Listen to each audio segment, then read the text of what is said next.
নমস্কার বন্ধুরা, আজকে আমি পাকা আম দিয়ে আমের আমসত্ত্ব করে দেখাবো। তো আমের আমসত্ত্বটা কীভাবে করছি তোমরা বন্ধুরা প্রথম থেকে শেষ পর্যন্ত ভিডিওটা দেখতে থাকো, তাহলে বুঝতে পারবে কীভাবে আমি আমসত্ত্ব করছি। তো সুনিতা তারাসুন্দরী ভেজ, আমি সুনিতা। তোমাদের যখনই মন পছন্দ বা নতুন খাবার খেতে ইচ্ছা করবে, ইউটিউবে গিয়ে লিখবে সুনিতা তারাসুন্দরী ভেজ আর সাবস্ক্রাইব করবে আমার চ্যানেল। আমার সমস্ত রান্নার আপডেট পেতে বেল নোটিফিকেশানটা অন করে রাখবে বন্ধুরা। তো এখানে দেখো আমি দুটো পাকা পাকা আম নিয়েছি। তো এই আম দুটো কিন্তু খুবই পাকা আর খুবই মিষ্টি। তো এইরকম মিষ্টি আম দিয়েই কিন্তু আমসত্ত্ব করলে বেশি ভালো হবে। তবে কাঁচা আমেরও আমসত্ত্ব করা যায়, তো ওটা কিন্তু একটু মিষ্টি বেশি লাগে। আর এই পাকা আমের করলে পারে চিনিটা খুবই কম লাগবে। আর এই আমটা কিন্তু খুবই মিষ্টি আছে, বলেই দিলাম যে আমটা খুব মিষ্টি আছে, তো এতে খুব একটা চিনি লাগবে না। আর এই দেখো আমি কীভাবে কাটছি দেখো। তো তোমরা বন্ধুরা পুরোটা ছাড়িয়েও নিতে পারো, আর যার যেমন সুবিধা হবে সে সেইভাবেই কিন্তু কেটে নেবে। তো এইভাবে কাটলে কিন্তু চামচের সাহায্যে খুব সুন্দরভাবে বের করে নেওয়া যাবে। আর এই দেখো এইরকম করে আমি দুটো আমি কেটে নেব। তো এবার একটা চামচ নেব, তো এই দেখো কত সুন্দরভাবে কিন্তু ছেড়ে আসবে। আর চামচের সাহায্যে এইভাবে কিন্তু সবগুলোই তুলে নেব। তো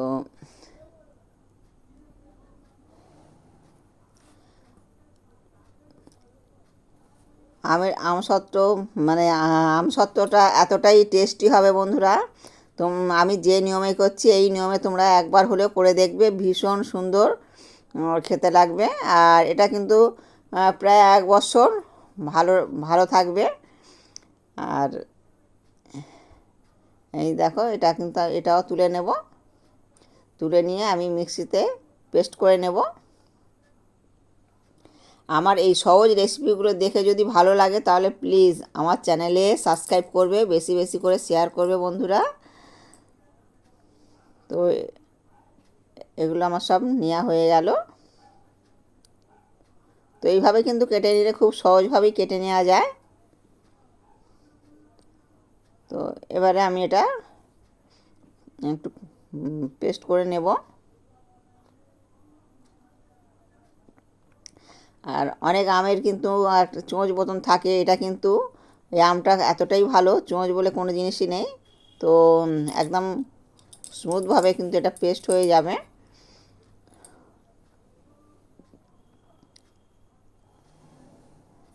এখানে দেখো বন্ধুরা আমি ক্যারামেল করার জন্যে 100 গ্রাম চিনি দিয়েছি।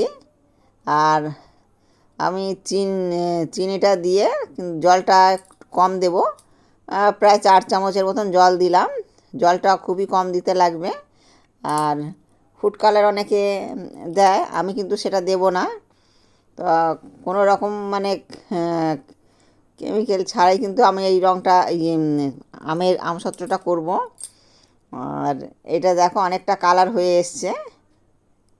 ক্যারামেলটা করলে কিন্তু কালারটা আপনি হয়ে যাবে, এতে কোনো রং দিতে লাগবে না। আর রংটা দিয়ে খেলে কিন্তু শরীরের পক্ষে ক্ষতিকর। আর দেখতে সুন্দর হয় ঠিকই, কিন্তু শরীরের পক্ষে কিন্তু ক্ষতিকর। তার জন্য কিন্তু আমি যে কোনো জিনিস করি কিন্তু কোনো রকমের রং দিই না। কোনো ফুড কালারই আমি ব্যবহার করি না। তো অরিজিনাল যেটা যে রং সেটাই দেবো। যেমন লঙ্কার গুঁড়ো, কাশ্মীরি লঙ্কা, এটা সচরাচর আমরা রান্না করে থাকি, ওটা আমি দেব। আর এই দেখো আমি এবারে পাল্পটা ঢেলে দিলাম, আমের পাল্পটা ঢেলে দিলাম। এবারে ঘন ঘন নাড়তে থাকবো। তো আমি এটা প্রায় 10 মিনিট নাড়তে থাকবো। আর এর মধ্যে যেগুলো দেবো তোমরা দেখতে থাকো কী কী দিচ্ছি।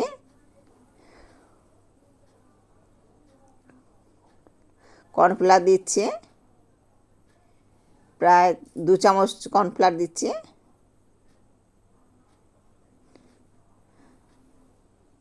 আর লবণ পরিমাণ মতন দিয়ে দিলাম।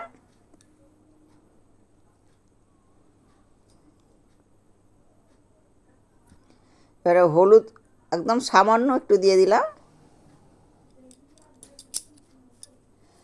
1 চামচের মতন কাশ্মীরি লঙ্কাটা দিলাম, কাশ্মীরি লঙ্কাটা দিলাম একটু কালারটা হবে আর একটু ঝাল ঝালও হবে, কেননা কাশ্মীরি লঙ্কায় কিন্তু ঝাল অল্প থাকে, তো তার জন্য একটু দিয়ে দিলাম, কালারটাও হবে, একটু ঝাল ঝাল হলে বেশ টক টক মিষ্টি মিষ্টি ঝাল ঝাল খেতে ভালোই লাগবে।